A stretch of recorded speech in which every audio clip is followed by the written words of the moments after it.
A week ago, Apple invited select press and content creators to an Apple experience in New York, London, and Shanghai. And this is all taking place on Wednesday, March 4th at 9 a.m. Eastern Time. At these in-person gatherings, the expectation is that the attendees will receive hands-on time with some new products that Apple will announce soon, because according to Bloomberg's Mark Gurman in his Power On newsletter that was shared over the weekend, he believes that Apple will have a 3-day stretch of product announcements starting on Monday, March 2nd, and we'll get another slew of press releases probably on Tuesday, and then early on March 4th, that Wednesday, before the 9 a.m. Apple experience happens, and he believes there will be at least 5 products. So what products can we expect? Now, before I get into all of that, I would absolutely love to hear your thoughts on everything that I'm about to go through in the comments down below.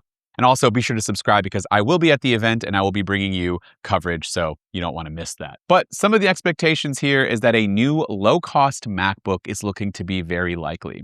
We've talked about this product a bit over the last 6 months, but in case you're unfamiliar, Apple is reportedly preparing a brand new 12.9-inch, but we're going to call it 13-inch, MacBook aimed directly towards the Chromebooks and entry-level Windows laptops users.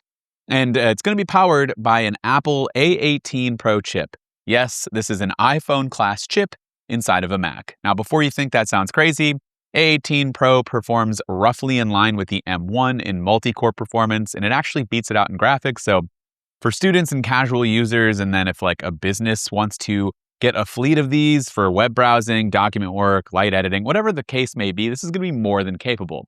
The trade-offs are important to note, though. No Thunderbolt support, likely standard USB-C ports only, a lower-end LCD panel instead of a mini LED, and a more basic overall configuration. I'm pretty much looking at an M1 MacBook Air, but potentially in a new chassis.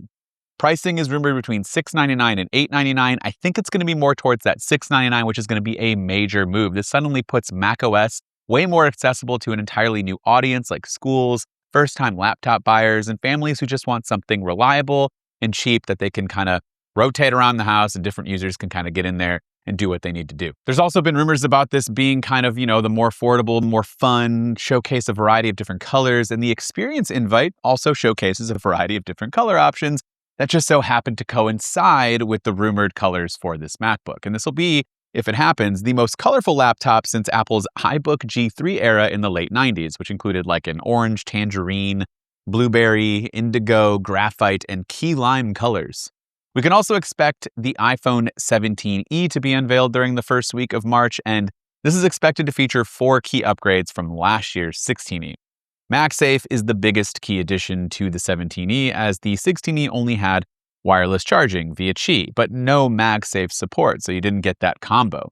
Sure, you could get a magnetic case, but that only mimics part of why MagSafe is useful, and having it natively built in is a huge, important thing for me, and aside from not having an extra camera, and you're not going to get that overall extra camera this year. You're still going to get the same single 48 megapixel sensor, but we can expect at least MagSafe, and we can also expect performance improvements with an A19 chip added in this year, which should help with thermal and battery efficiency, as well as bring a bit more performance gains to an already high-performing device in the 16. I mean, that thing was running an A18 and it was very capable.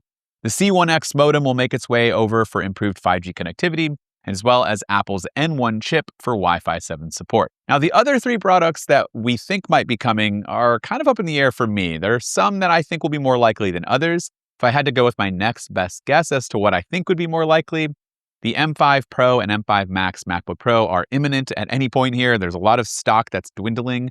We all know that Apple already updated the 14-inch base model MacBook Pro with the M5 chip, the base chip, but now it's the Pro and Max Silicon's turn.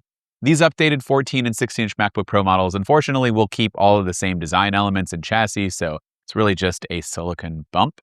Based on early benchmarks from the base M5 chip, we're looking at roughly 10 to 15% faster CPU performance and stronger GPU output compared to the M4.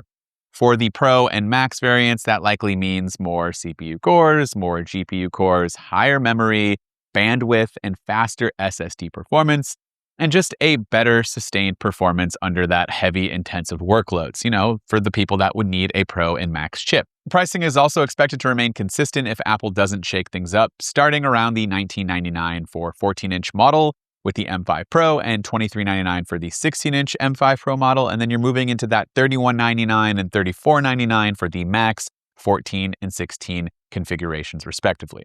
There are 2 more product slots rumored for next week if Gurman's 5 products is to be believed, and there are 6 products that could be updated at any point. The most likely would be the iPad 12th generation model, which would just feature an A18 chip. And the importance of that is that it would finally bring Apple Intelligence support to the base model iPad. The iPad Air is also expected to be updated and feature the M4 chip, and that would really be the only major difference here. And that seems likely to me if we are definitely getting an iPad 12th gen at this event. We don't know for sure, but if that happens, I think they'd kind of both go together. But then there's still rumors floating out that there's a new HomePod Mini on the horizon, a new Apple TV box, and also reports of 2 new Studio Display models that should be coming soon because we have references to these models found in iOS 26.3 source code. But Gurman believes that these new Studio Displays probably won't happen and would be overkill for this next week's event. I don't know why, but I could kind of see Apple featuring those new Studio Displays alongside if we get the new M5 Pro and M5 Max MacBook Pros. But if those don't happen, I feel like they'll go together, so maybe they could be later on in the month. Who knows? I'll listen to Gurman on this one and say probably not.